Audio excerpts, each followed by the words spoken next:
ദൈവത്തിന് മഹത്വം. നമ്മുടെ പ്രതിദിന ആഹാരം ജൂലൈ 20. താഴ്മ ധരിക്കുക.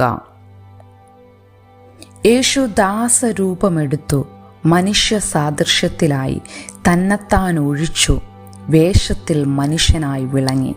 അപ്പോസ്തലനായ പൗലോസ് ഫിലിപ്പിയർക്ക് എഴുതിയ ലേഖനം 2-ാം അധ്യായം 7-ാം വാക്യം. അണ്ടർ കവർ ബോസ് എന്ന ടെലിവിഷൻ പരമ്പരയിൽ ഒരു ഫ്രോസൺ ഫുഡ് കമ്പനിയുടെ CEO കാഷ്യരുടെ യൂണിഫോം ധരിച്ച് രഹസ്യമായി ഫ്രാഞ്ചൈസി സ്റ്റോറിൽ ജോലി ചെയ്യാൻ പോയി. അവളുടെ വിഗും മേക്കപ്പും അവളുടെ യഥാർത്ഥ സ്വത്വം മറച്ചു പിടിച്ചു.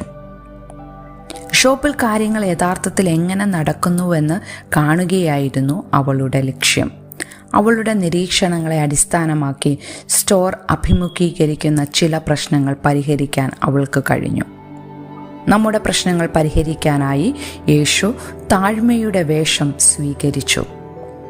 യേശു മനുഷ്യനായി ഭൂമിയിൽ നടന്നു, ദൈവത്തെക്കുറിച്ച് നമ്മെ പഠിപ്പിച്ചു, ഒടുവിൽ നമ്മുടെ പാപങ്ങൾക്കു വേണ്ടി ക്രൂശിൽ മരിച്ചു. ഈ ത്യാഗം ക്രിസ്തുവിൻ്റെ താഴ്മയെ തുറന്നു കാട്ടുന്നു. അവൻ അനുസരണയോടെ തൻ്റെ ജീവൻ നമ്മുടെ പാപത്തിനുള്ള യാഗമായി സമർപ്പിച്ചു. യേശു ഒരു മനുഷ്യനായി ഭൂമിയിൽ സഞ്ചരിക്കുകയും നാം അനുഭവിക്കുന്നത് അനുഭവിക്കുകയും ചെയ്തു.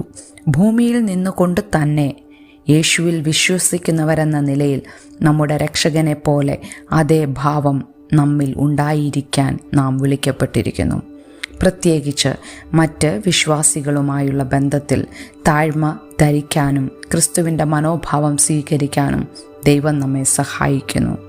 മറ്റുള്ളവരുടെ ആവശ്യങ്ങൾ നിറവേറ്റാൻ തയ്യാറുള്ളവരും സഹായഹസ്തം നീട്ടാൻ സന്നദ്ധരുമായ സേവകരായി ജീവിക്കാൻ ദൈവം നമ്മെ പ്രേരിപ്പിക്കുന്നു.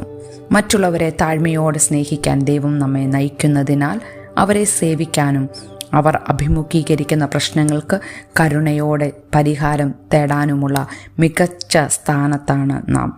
മറ്റുള്ളവർ അഭിമുഖീകരിക്കുന്ന ആവശ്യങ്ങൾ, പ്രശ്നങ്ങളും നിങ്ങൾക്ക് സ്നേഹപൂർവ്വം എങ്ങനെ കൈകാര്യം ചെയ്യാൻ ഇന്ന് കഴിയും? ചിന്തിക്കുക. യേശുവിൻ്റെ താഴ്മയിൽ ജീവിക്കുക എന്നതിൻ്റെ അർത്ഥമെന്താണ്? ദൈവത്തിന് മഹത്വം.